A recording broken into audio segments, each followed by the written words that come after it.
Thank you for joining us for the second quarter fiscal year 2019 earnings call. We have with us our co-founder and interim CEO Rahul Bhatia and our Chief Financial Officer Rohit Philip to take you through our performance for the quarter. Greg Taylor, our Senior Advisor, Wolfgang Prockschauer, our Chief Operating Officer, and Willy Bolter, our Chief Commercial Officer, are also with us and available for the question and answer session. Before we begin, please note that today's discussion may contain certain statements on our business or financials which may be construed as forward-looking. Our actual results may be materially different from these forward-looking statements. The information provided on this call is as of today's date, and we undertake no obligation to update the information subsequently. A transcript of today's call will also be archived on our website. We will upload the transcript of today's prepared remarks within an hour. The transcript of the question and answer session will be uploaded subsequently. With this, let me hand over the call to Rahul Bhatia. Good evening, everyone, and thank you for joining us on this call. We announced our second quarter fiscal 2019 financial results today. The second quarter is seasonally the weakest quarter of the year. In addition, as you are aware, there has been a surge in the fuel prices and a significant depreciation in the Indian rupee during the quarter. Fuel constitutes over 40% of our total costs, and about 50% of our costs, excluding fuel, are denominated in foreign currency. Typically, in the airline industry, you would expect to see higher fares to cover the increased costs. However, that has not happened here. This has significantly impacted our profitability, and we reported a net loss of Indian rupees 6.5 billion for the quarter. Rohit will talk more about this when he takes you through our financial performance in detail. Despite these pressures on the industry, we continue to execute our long-term growth plan focused on building a leading nationwide air transportation network. India remains a significantly under-penetrated market, with all the Indian carriers combined having about 600 commercial planes flying between themselves. In comparison, some of the largest carriers in the US, Europe, and China would alone have more planes than this. There continues to be strong growth in the demand for air travel in India, and we are scaling up to offer more choices to customers and satisfy this demand. Along our journey to build this robust network, we added 20 aircraft to our fleet and ended the quarter with a fleet of 189 aircraft. This enabled us to add 5 new destinations and 35 new routes, including 3 routes under the UDAN scheme. We have also selectively increased frequencies across our existing network and now offer connectivity to over 1,300 city pairs via non-stop and one-stop flights. We have crossed the milestone of operating over 100 daily departures out of each metro city: Delhi, Bombay, Bengaluru, Kolkata, Hyderabad, and Chennai. We have begun selling tickets for 7 new destinations, including 6 international cities: Allahabad, Abu Dhabi, Hong Kong, Kuala Lumpur, Kuwait, Male, and Phuket. In addition, we expect to start receiving Airbus A321neos from November this year, which will bring some more international points within range. Besides growing rapidly, we continue to perform well operationally. We had an average OTP of 86.8% for the quarter and were awarded the Best Airline on-time performance at the 3rd edition of Iconic Awards. Our technical dispatch reliability was 99.87% for the quarter. I am also happy to report that our company was awarded the Best Domestic Budget Airline at the Zee Business Travel Awards 2018. None of this would have been possible without the efforts of over 20,000 Indigo team members who work relentlessly with the single-minded focus of making us a world-class airline. Another testimony is the recent award for companies with great managers at the Great Managers Award 2018, presented to us by People Business. Finally, let me say that all of us at Indigo were deeply saddened by the extensive flooding in Kerala, and I was heartened by the rapid response of the airline. Before services to Kochi Airport were restored, we operated a total of 92 additional flights out of Kozhikode and Thiruvananthapuram, and 24 flights from the Kochi Naval Base to facilitate the increased travel needs into and out of Kerala. We provided special assistance to our passengers through free-of-charge cost cancellations and rerouting for affected customers, and aided rescue operations by transporting over 50 tons of relief supplies from our various collection centers across India. Once again, Indigo provided practical and immediate help during the testing times for our country. With this, let me hand over the call to Rohit for a detailed overview of our financials. Thank you, Rahul, and good evening, everyone. For the quarter ended September 2018, we reported a net loss of 6.5 billion rupees compared to a profit after tax of 5.5 billion rupees during the same period last year. We reported an EBITDA of 2.2 billion rupees with an EBITDA margin of 3.6% compared to an EBITDA of 16 billion rupees with an EBITDA margin of 29.9% during the same period last year. As Rahul mentioned, our profitability was significantly impacted by cost pressures from the increase in fuel prices and the depreciation of the Indian rupee, as well as from the competitive fare environment. The average aviation fuel price in India during the quarter was 40% higher than the same period last year. Fuel is about 40% of our costs.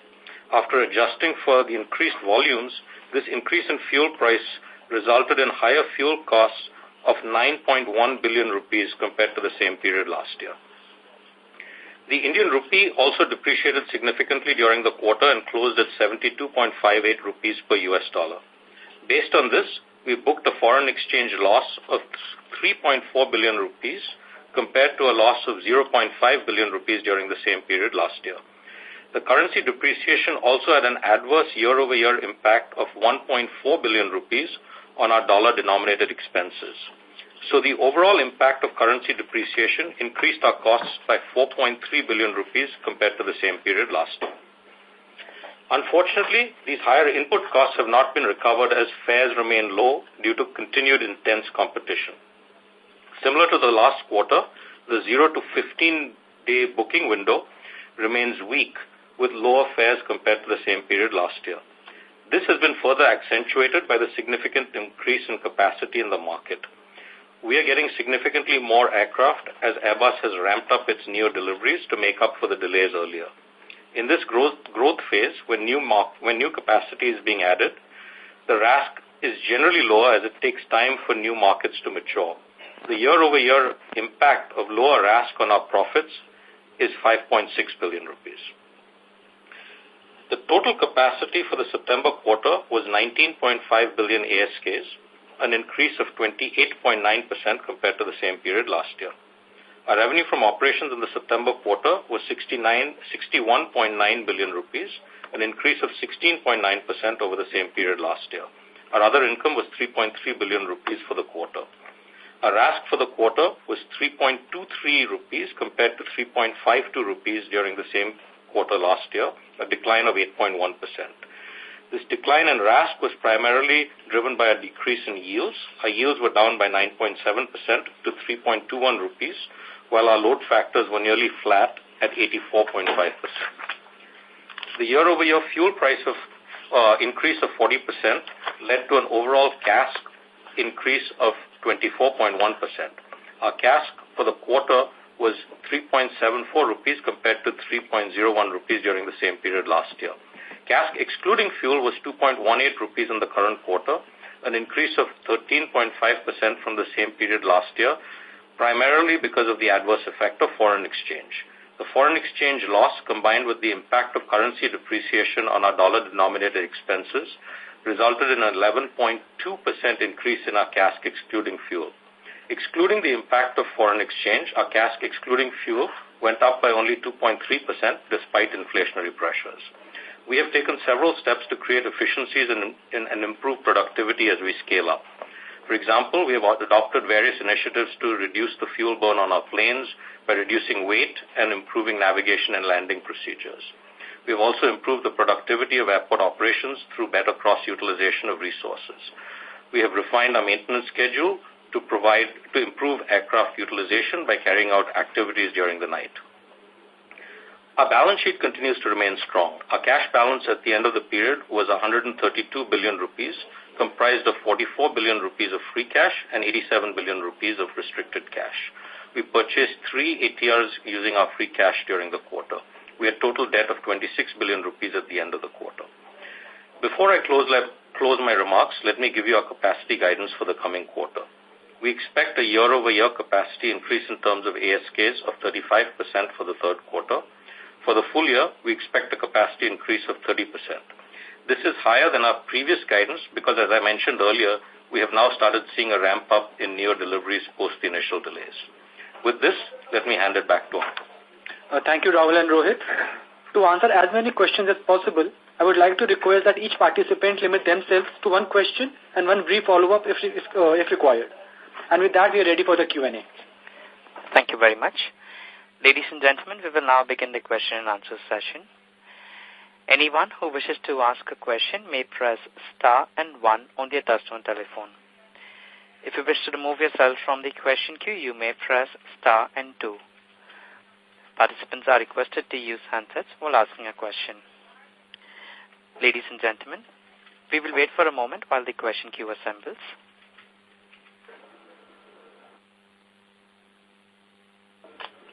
The first question is from the line of Ronald Dalal from Ambit Capital. Please go ahead.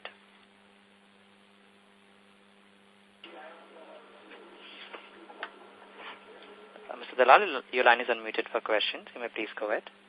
Hi, good evening. So my question is about the regional connectivity scheme. So I was wondering that, so first and foremost, how much percentage of your overall ASK would be deployed currently and maybe in this year be deployed in the RCS scheme? So this is Greg Taylor. I'll take that question. I don't have an exact percentage for you, but it's very small at the moment. I mean, we are participating in the scheme, but it's only a handful of routes with ATRs. We have other bids, and we'll be adding more flying in RCS markets as we go forward. But as of right now, I don't know. It's not a material. It's not material. It's not material. Okay, because I was just checking out the load factors are significantly lower for Indigo versus some of the competitors on the same routes. Okay, my second question was that in the long and medium haul operations, any advancement in the plans for going into international markets? Besides, I mean, is there any kind of cutback from what there was the earlier plan? So this is Greg Taylor again. The sort of long-haul flying with wide-body airplanes at this point remains more of an aspiration than a plan.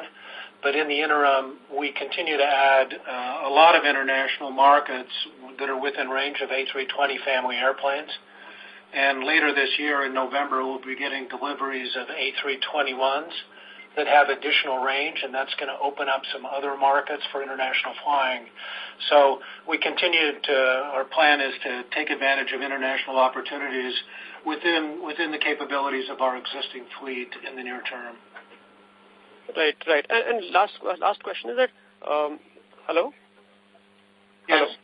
Yeah. So my last question is that, so you had also mentioned on the call that the capacity additions are high for the industry, but mostly the capacity additions are high because they're driven by Indigo right now. So from April to October, you all have added around 33 planes, whereas the other participants have not really added so many planes. So mostly the capacity addition is high because you all have the highest market share and you all are adding planes at a very high pace. So is that the reason why the fares are low rather than just competition? Let me take the capacity addition question, and then Greg can sort of comment on the fares. The capacity addition, what we said was that because of the delays in the neo deliveries that we were scheduled to get earlier, they started ramping up, and so we got sort of a bunch of deliveries more bunched up than the original schedule. And so, yes, we did get a number of deliveries this quarter. But, Greg, you want to take the question on? Well, the only thing I would add to the capacity question is if you look back over previous quarters, I think what you would tend to find is that industry capacity, domestic industry capacity, grows around this kind of 19, 18, 20% range. In some periods of time, back when the NEOs weren't being delivered, Indigo was making up a smaller percentage. Now we're making up a larger percentage, but the industry overall continues to grow at this 20% range, which is kind of in line with demand. So you're right. This quarter we grew faster, but competitors grew slower. If you look back a couple more quarters, it was somewhat reversed. So, that's the situation right now. With regard to the fares, I'll turn that over to Willie if you'd like to take that one, Willie. Sure. It's Willie Bolter here. We are, as we've mentioned, in a period of intense competitive pressure. And I want to characterize that by really looking at the booking periods. If you look at the booking period outside 15 days, what we've seen is that whereas previously 60% of our traffic was booked in that period, now that's reduced to around 54%. And the reverse is obviously applied to the booking period within 15 days, where it's increased from 40% previously in the previous year to 46% now. And what we've seen is that the competitive pressure is very intense in that period, and we've seen the yields decline closer to departure. Whereas if you actually look at the yields beyond 15 days, so bookings outside that 15-day period, the yield has actually gone up. So I think with that in mind, that explains, why the fares, we have to match what we see happening in the market. Obviously, we are keen to, protect our market share, and as a result, we have to match the activity of the other carriers. Okay, sure. I'll get back in the queue. Thank you. Thank you. The next question is from the line of Vinay Singh from Morgan Stanley. Please go ahead. Hi, team. Thanks for the opportunity. Just on the capacity, just to understand it better, so is it that Indigo would have gone to Airbus and said that, we want to bring in more planes, or Airbus sort of told Indigo that you have to take more planes? Because earlier we were looking at 25% growth in ASK, and now we've raised that in 30% to 30% when industry profitability is fairly weak. So just to understand the dynamics of that relationship. So this is Greg Taylor again. I don't really want to comment on the details of our contract with Airbus, but I want to sort of get back to what we've said in past calls, and we continue to be primarily focused on a long-term network strategy. As Raul said in his prepared comments, we are building a nationwide air transportation network for the country, and our focus continues to be putting those pieces in place.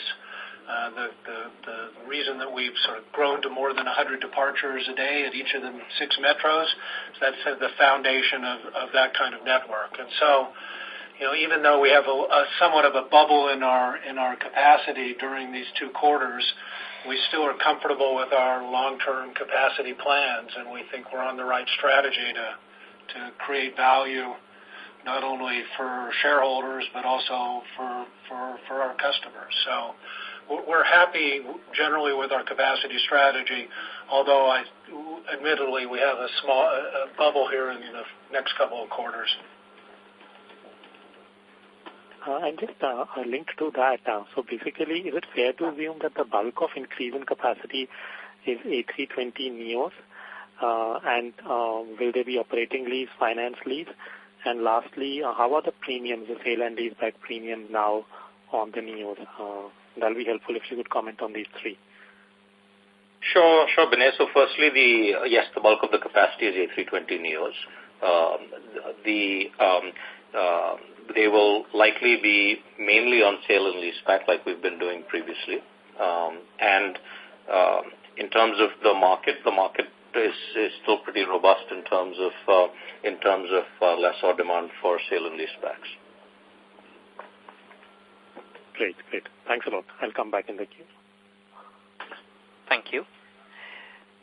The next question is from the line of Kunal Lakhan from Axis Capital. Please go ahead. Yeah, hi. Good evening. Quickly on the change in the strategy regarding the purchase of aircrafts. I think we've shifted that. Last year we had plans of like purchasing aircraft, and now we're thinking about doing sale and lease back. Just wanted to understand the thought process there, and also like if you could if you can share some light on in terms of what are the cash incentives in terms of trend, like how they have been, considering that the fuel cost has now gone up with the market prices of Neo, or for that matter even these rentals for Neos inching up. How do cash incentives as a trend look versus last year and then going ahead? Okay, so let me take them one at a time. I mean, I think if you there hasn't really been any change in our strategy. So what we had been talking about over the last year is that we want to start owning some planes with free cash flow going forward, and we had already started to do that with the ATRs. We do intend to buy A320s at some point with cash as well. But as we said, even at the time, all along, that based on the free cash we generate, we'll still only take a very small percentage of our additional aircraft deliveries through that route, and the majority of our aircraft would continue to still rely on the sale leaseback model to finance the majority of our planes. So when you come to today, that overall strategy is still pretty much the path we're on. Obviously, at times, and what I said on the last call as well, at times when there's a little uncertainty, you want to be prudent with cash. So right now we're holding off buying any A320s with cash and continuing to rely on the sale and leaseback model. And we'll review that periodically when we think it's the right time to start buying. Now the question on the value of A320s in the market, I think you all will see that the values are pretty strong, and so that has continued to hold up well, and I think that's pretty much what I said on the last question as well. All right, yeah, thanks. Thanks. Thank you. The next question is from the line of Achal Kumar from HSBC. Please go ahead. Yeah, hi. First of all, I wanted to understand about your strategic plans, strategic initiatives. Of course, I mean, when you brought such an experienced team at the management level, you must have some strategic steps in mind. So if you could please remind us at the moment, what are your key 3 strategies probably? Another thing I wanted to understand, and taking the question on the capacity versus fares forward, I mean, obviously you're growing at 35% in Q3 and then 30, probably similar amount in Q4, and then you have the similar growth plans for the next year. And if the growth plans are such, of course, you want to maintain your load factor, and that means you need to offer lower fares. I could see the news, though it's typically a seasonal news or offer, you're offering 10 lakh seats at a very discounted price. I mean, so how do you think you could counter the rising fuel price, softening INR with such a low fares? Obviously, it fits to your plan and then to grab market share, but overall you're losing the shareholder equity value. I mean, so how do you think? How do we see the fares going forward, given that you are growing at such a high level? And then lastly, I wanted to understand, recently I understand that the passenger fee at Bangalore airport was reduced significantly, and that will definitely feed into your yields. And on the other side, the tax was cut by the government on the fuel, though it was very minor. So in all, together, these two putting together, how do you see what sort of benefit you're looking at in terms of per passenger maybe? Thank you. Well, so that was a lot of questions. Maybe I'll take part of it and let others step in. With regard to the strategy moving forward, a lot of it I talked about in my previous comments. I mean, we're from a from a customer point of view, our strategy is pretty much unchanged. We continue to be focused on a very, simple model of providing low fares, hassle-free service, and on-time service, and that we think that strategy is resilient and will remain in place. We also have a very strong strategy around our employees and how we want to continue to have Indigo be a great place to work. Beyond that, I've talked already about some of the network strategy, and again, our long-term plan is to build a world-class network for the country, and the pieces of that are being put in place quite rapidly. When I look at more than 100 flights a day at all 6 metros, already, even though we're not a true hub-and-spoke carrier who, building banks of connections, we just naturally are creating connections. We now are offering nonstop or one-stop service in over 1,300 city pairs. So the long-term strategy of building this network for the country is really our focus right now. So I think that's my answer to the sort of top 3 strategy questions. The questions more generally about long-term fares. We look at our capacity plan, going out into the next fiscal year, and we're comfortable with it right now, but we have flexibility. Our capacity plan is made up of new deliveries plus retirement of older CO airplanes. And so if we were to decide we wanted more or less, we have the ability to adjust that in the future if we need to. Right now we're comfortable where we are, but we frequently look at it, and if we need to make an adjustment, we will. There was a bunch of fare questions there kind of around that. Did you catch that? Anybody want to help me with that one? Well, perhaps I can just comment on the sale that you mentioned. You noticed today. Just to say that we have sales from time to time where we see periods of weaker demand, and this sale we announced today is actually effective for travel after Diwali, and in the period where, obviously traffic falls off after the holidays. And we are very cautious and very prudent about, the number of seats looks good from a headline point of view. It is 10 lakh seats, and that gives you some idea of the scale of the airline now. But it doesn't cover, all the seats on the whole network. And nor is the lead-in price necessarily the price that applies for the vast majority of the sectors. So, just to explain some of the rationale behind that. And we are always looking at our prices in a very rational fashion. Indeed, we did try a couple of months ago to put in a fuel surcharge, which demonstrates that we are, we think, behaving properly and understandably, given the higher costs that we face. Okay. The last question was about the passenger fee at Bangalore Airport, I think, where you have deployed almost 10% of your capacity. So that's quite important for you. So passenger fees was reduced, and the taxes on the ATF was reduced slightly. So how do you see that? What sort of impact do you see? Yes, so obviously those are positive steps. They're small steps, but directionally positive. If I just may comment on this from operational point of view, Wolfgang here.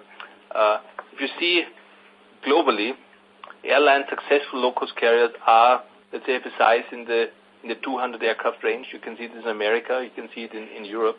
So this is one element also our growth strategy to continue and improve our sustainability in terms of productivity, and this goes through all areas because we can see now we are able to upgrade majority of our new pilots within our system. We can implement, we can achieve much better productivity. This applies to flight attendants in the same way. Engineering, we use our infrastructure much better and are able also to upgrade it. And especially also in flight operations, in airport services, you have a lot of elements with, let's say, if you fly more, there's much more benefits in terms of achieving higher productivity in running the operations. And that's one of our main goals, become even more efficient airline in the future. And that's also important when you go more internationally. You deal with big carriers, and we must be better, and we will be better than them. So this is also one added element in our strategy. Yeah, agree on that part. But obviously the demand is immature in India at the moment, and if you're growing at 30%, you need to, either you offer low fares to keep your low factor, or you let your low factor kill, right? So it's sort of negotiation between the two.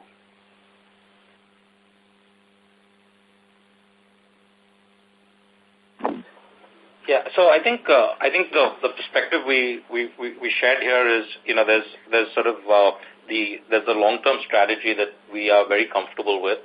There will be some periods where there's where capacity comes in a little quick, and it takes time for demand and supply to rebalance. But overall, I think, as Greg said, we're very comfortable with the plan that we have. Look, capacity or demand is growing really fast. The economy is healthy in India, and we continue to see demand growing in the 20% range. So things may be out of balance a little bit in the short term, but with that pace of demand growth, we're comfortable that it's going to get back in balance fairly soon. Sorry, this is Rahul. Greg, if I may add, you must understand that, at Indigo, we are not leading the charge in terms of low fares. We have never had that policy. What you're seeing today in the marketplace, and we all read the newspapers, there are players in the industry who are really hurting, and for them to raise short-term cash, they have to lower fares, and we as a company have no choice but to match them. That's the one part. The other part is when we talk about the industry going at 20%, within that, Indigo may be growing a little bit faster than 20%, but if you look at the overall industry, it actually is almost at par with the growth in traffic. So we don't believe that there's too much capacity coming into the market. It's in line with the growth of the industry. But the other issue is the fares, which really is not being led by us because of the 30% guidance we provide on capacity growth going into the future. Thank you, Mr. Kumar. May we request you to join the question queue for any follow-ups, as we have several participants waiting for their turn. Thank you. The next question is from the line of Sonal Gupta from UBS Securities. Please go ahead. Hi, good evening. Thanks for taking my questions. So I just wanted to ask a question in terms of of course the fares are low right now, and they will inflect when they inflect, but in terms of any thoughts around the price elasticity of demand? So just my broad sense is that if you have to get back to your profitability over the last couple of years, then you probably need a 15 to 20% increase in yields. And if you have say a 10 to 15% increase in yields, for the industry, do you think that 20% growth that we're seeing still on the passenger side, how much can this slow down? So any thoughts around that? Well, it's Willie Bolter here. I would only say that in sort of airline history, generally, markets have grown at double the rate of GDP growth. And where we have in India a GDP growth of 8%, that would imply a sort of aviation market growth of around 16%. And that really applies whatever the pricing is. Obviously, we couldn't be, we couldn't jack up the yields by 50%, but I think even if they went up by 15 or 20%, you would still see a very healthy growth given the GDP growth in the country. This is Greg Taylor. I'd add one point to it, if I may, Willie, is that we talked about what's happening inside 15 days and outside 15 days. I think if you look at the literature, there's a lot of work that's been done on this over the years about elasticity of demand in the airline industry, and typically business travel, which is usually booked inside 15 days, is very inelastic. Essentially, it doesn't respond very much to fare increases, and leisure travel is quite elastic, which is why when you do a fare sale that's targeted at leisure traffic, that is revenue generative because it's quite elastic demand. If you cut fares for business travelers, it doesn't generate very much demand. It just generates less revenue. And I think that's kind of what we're seeing playing out. And we mentioned earlier that outside 15 days, our yields are actually up a little bit. The real problem are discounts to inelastic travelers. Right. Thanks. And just one more question on, I think Rohit, last call you mentioned that on the sort of the supplementary rental reserves, the restricted cash that we have, we are trying to now change that to more of a dollar deposits from rupee deposits. So I just wanted to get a sense of where we are in that sense, on what percentage would now of your allocation is now dollar deposits versus INR? Yeah, sure. So we're sort of well on our way with that plan. So at the end of the quarter, we are about a third of our restricted cash is in dollars. Having said that, the mark to market for this quarter would have been higher because it happened during the quarter, so we were still subject to fluctuations during the quarter. But that number where sort of 1 rupee would have been roughly equivalent, 1 rupee depreciation of the dollar would have been roughly equivalent to about 85 crores, will probably reduce to about 60 crores based on that, and we'll continue to reduce that. So our plan is to actually convert the majority of this by in another 3 quarters into dollar deposits. So majority, you mean like 70 to 80%, is it? It's 80 plus, maybe as far as 100, but we have to get there first. Okay, great. Thank you. Thanks a lot for answering the questions. Thank you. The next question is from the line of Anshuman Deb from ICICI Securities. Please go ahead. Yeah, hi. Thanks for the opportunity. I wanted to understand the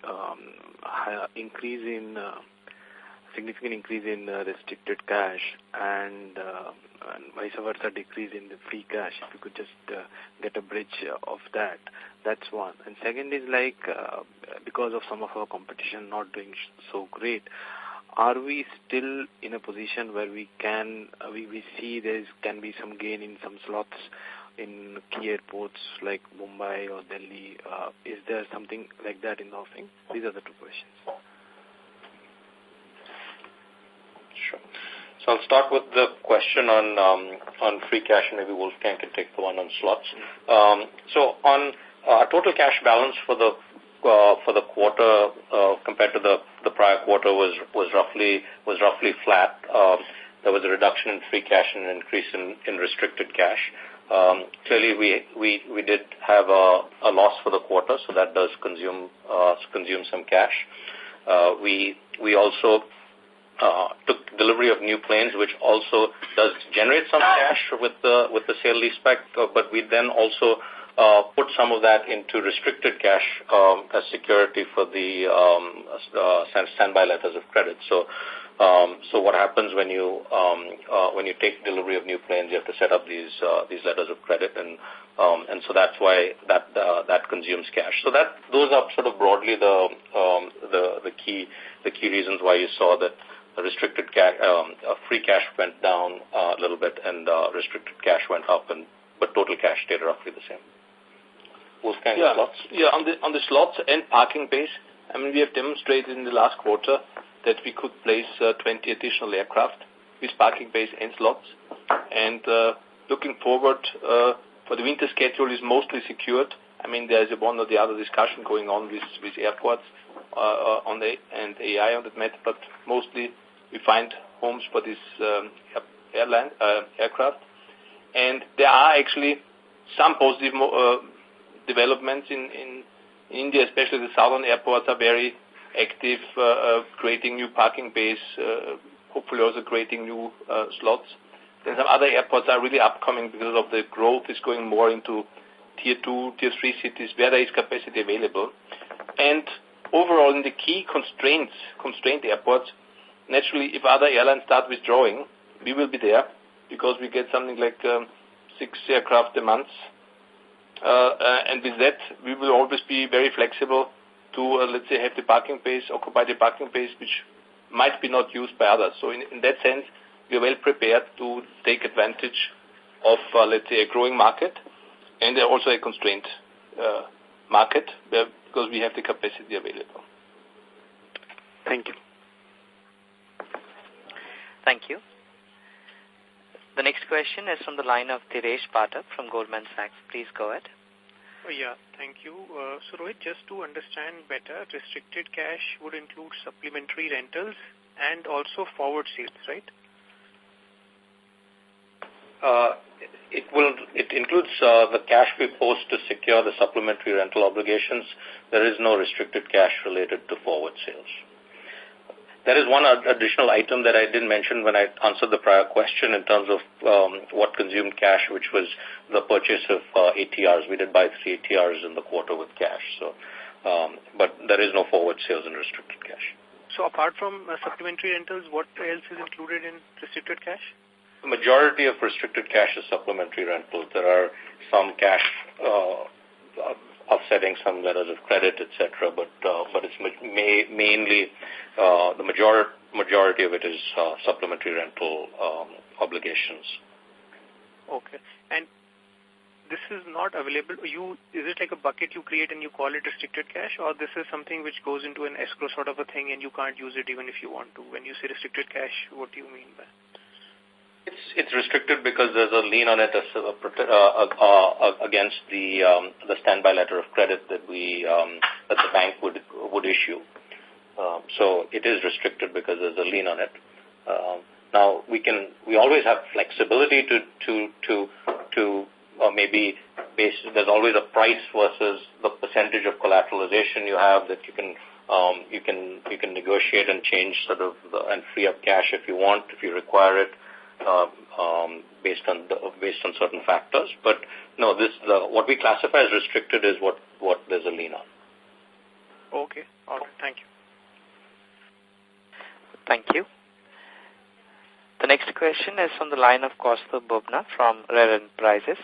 Please go ahead. Yeah, so I mean, by when do you think this pressurized pricing environment will eventually come to an end? Because I wanted to pose a question. I mean, crude is between $70 and $80, and if we have no plans of, majorly increasing pricing for the next couple of months at least, are we basically saying that as an airline, as a company, we're okay with being in losses for the next few months, quarters? Because that's the impression I'm getting. So this is Greg Taylor. So in the short term, we're moving from what is the seasonally weakest quarter into a stronger seasonal period. So that will give us some upward pressure on fares during the next couple of quarters, which will help. That being said, I'm going to go back to what I said before, which is that our focus really continues to be more on the long term, and we continue to believe we're on the right strategy to build a long-term viable positive network for the company, and so that's our focus. So I guess we get some help in the short term, and in the long term, we're on the right path, and with demand growing at 20% a year, the demand's going to grow into supply fairly soon. Yeah, but I mean, why exactly is this? I've still not been able to understand. I understand that there's a lot of capacity coming in, and every airline says there's lots of competitive pressure. But I mean, cumulatively, as an industry, you've seen, great amounts of losses because of the pressurized pricing environment. So I mean, who takes the first step? Maybe not now. Maybe 6 to 12 months later, maybe 2 years, 3 years, 4 years later, who takes the first step to increasing prices? Because if crude comes down, well and good, but let's assume crude stays at these levels, just, a hypothetical scenario. So, we look at this and say that it's not a sustainable situation right now. And so capacity adjustments are going to have to take place, and prices are going to have to go up. And we think that'll play out over some time while demand continues to grow. And in the short term for Indigo, we're looking at our situation and saying we're in a stronger position than anybody else. We think our capacity plan for the next year is logical, and we have flexibility if we need to change it. And so we're sticking with a strategy that we think is the right long-term strategy for the company. But to my first question, who actually makes the first decision to raise prices? I'm not understanding. Who would take this? Who in the industry? Because you guys are market share leaders by quite a bit. So who takes the first decision? Well, it's Willie Bolter here. And I like to look at actual facts. And I think at the end of May it was that we put in a fuel surcharge, and so made the first move, as it were, to increase the prices. But it was not matched by the competition. Everyone can have their own reasons for doing that. But as a result, we had to withdraw that surcharge. And as I think Mr. Bhatia said earlier, we are not the people that are interested in having low prices. We are doing our best to lead the yields up. Okay, and on your international expansion side, any more updates as a company, as in how are we going to scale up this international business of ours? I mean, first we had, in terms of inorganic opportunities, in terms of organically expanding, what's our plan? So I mentioned earlier that we continue to expand very quickly into the international using sort of all of the capabilities of the fleet we have today.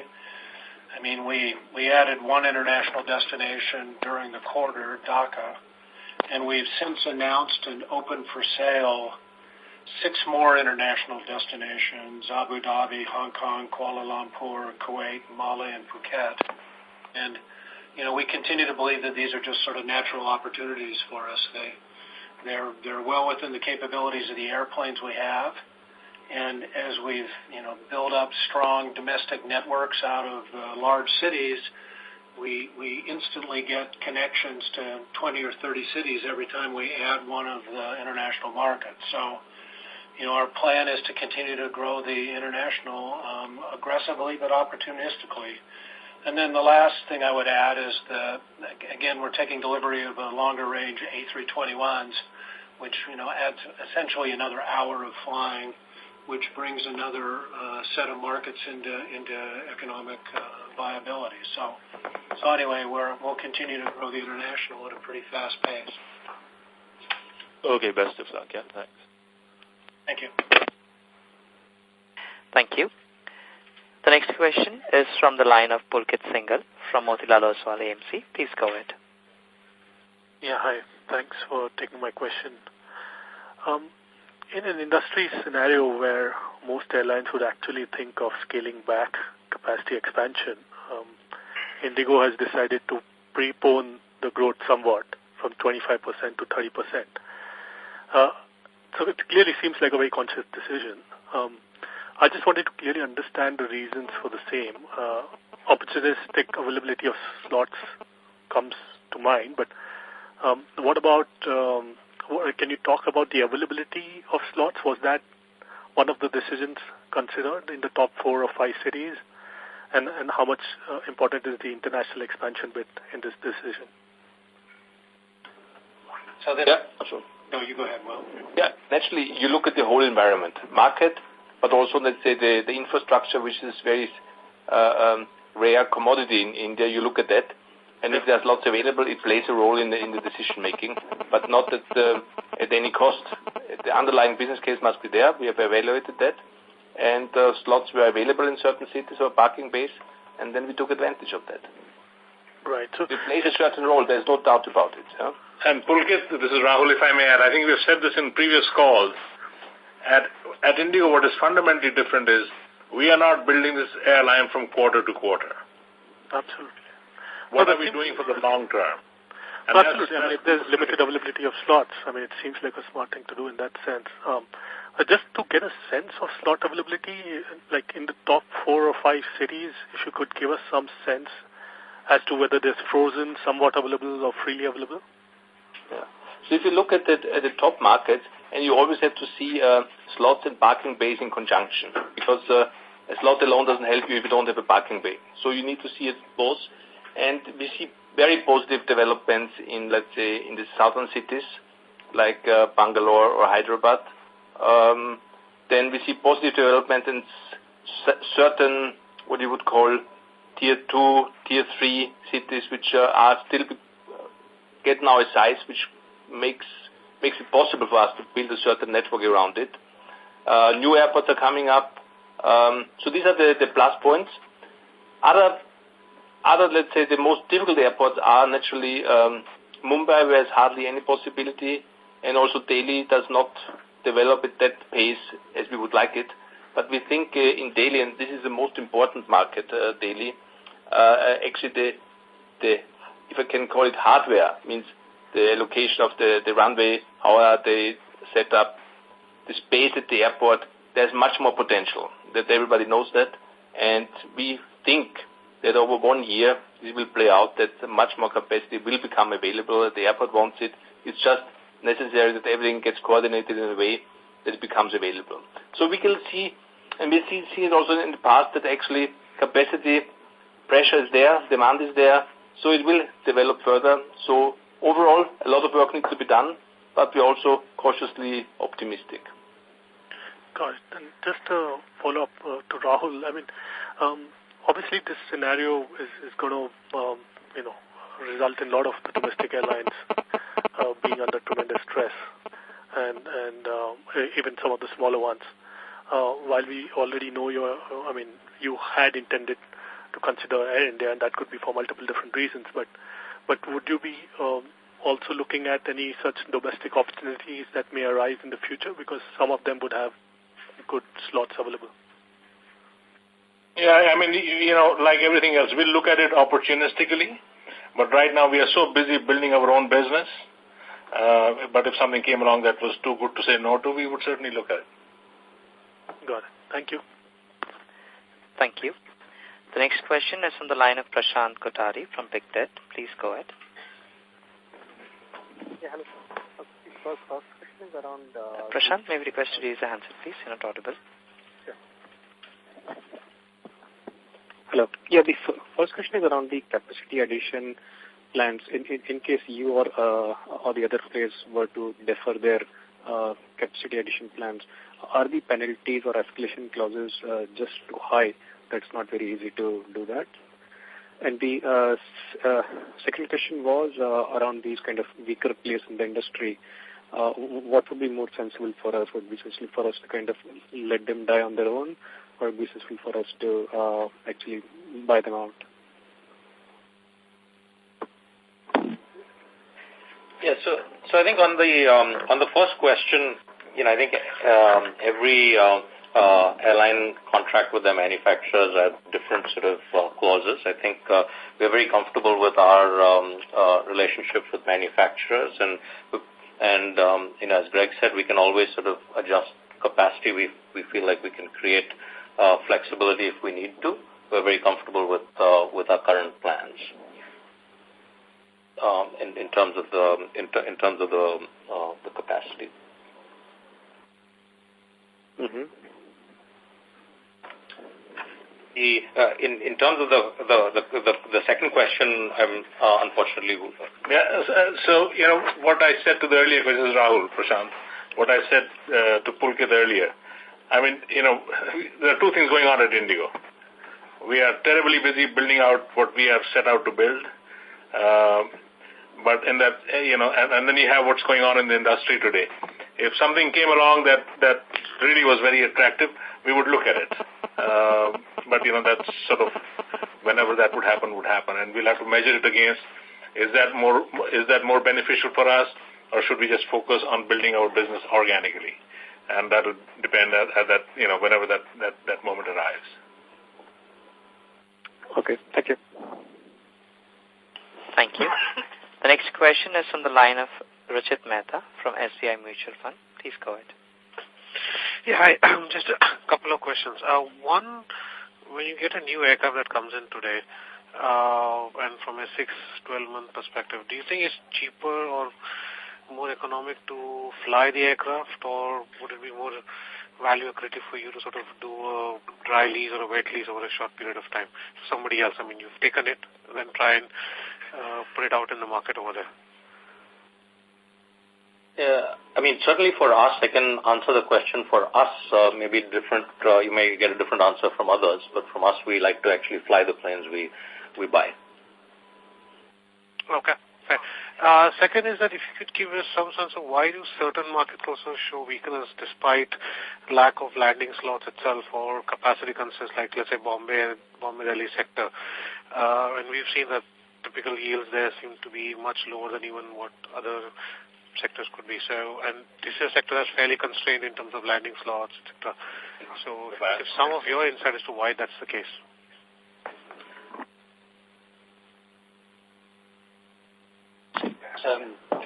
Yeah, it's Willie here. I mean, the Delhi-Bombay sector is probably the most competitive sector that we operate on. And, it's basically a function of capacity. I mean, there's a hell of a lot of capacity on that sector.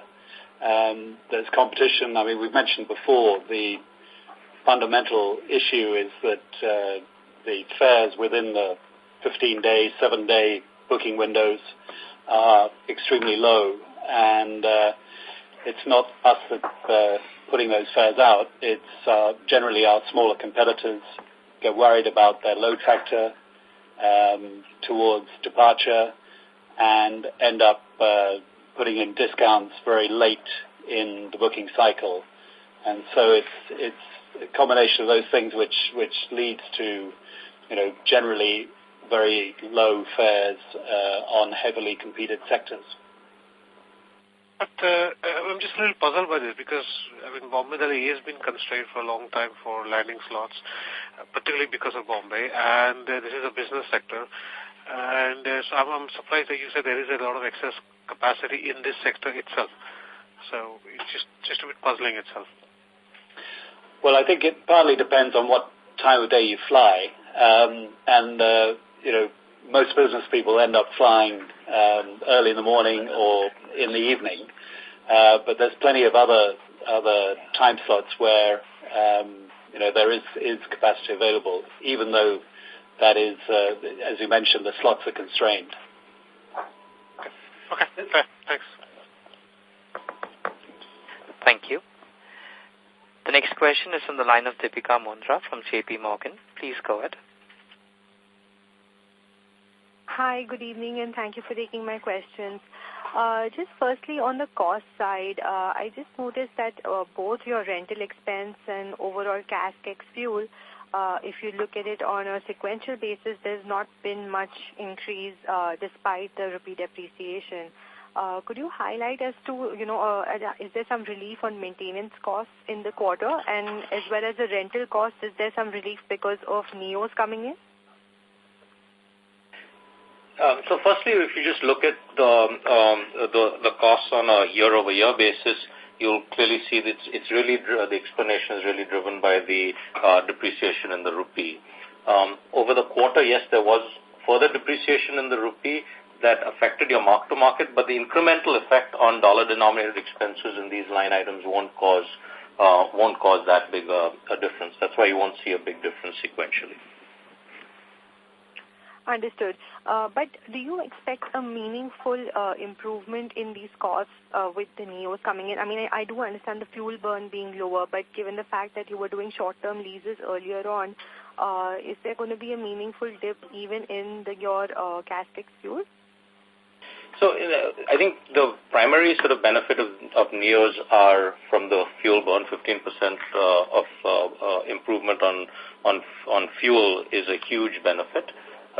New airplanes have a maintenance honeymoon and etc. But the total cost of ownership ultimately will play out over the life. So the primary benefit of the NEOs is the fuel burn.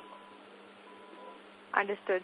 And just on the yield side, once again, just wanted to understand that broadly, if demand growth is at 20% plus, and let's say your competition is, taking the pricing cut, and if you stay put in terms of the pricing, I mean, won't you eventually, let's say closer to the flying date, end up meeting load factor requirements, given that the demand is going where it is at? I think, when everyone talks about yield and load factor, I mean, obviously there are two bits that make up the RASK, and our focus is on optimizing the revenue per available seat kilometer. Sometimes that means we look for more demand, more load factor. Other times, when we're confident of the demand, then obviously we're looking to try and increase the yields.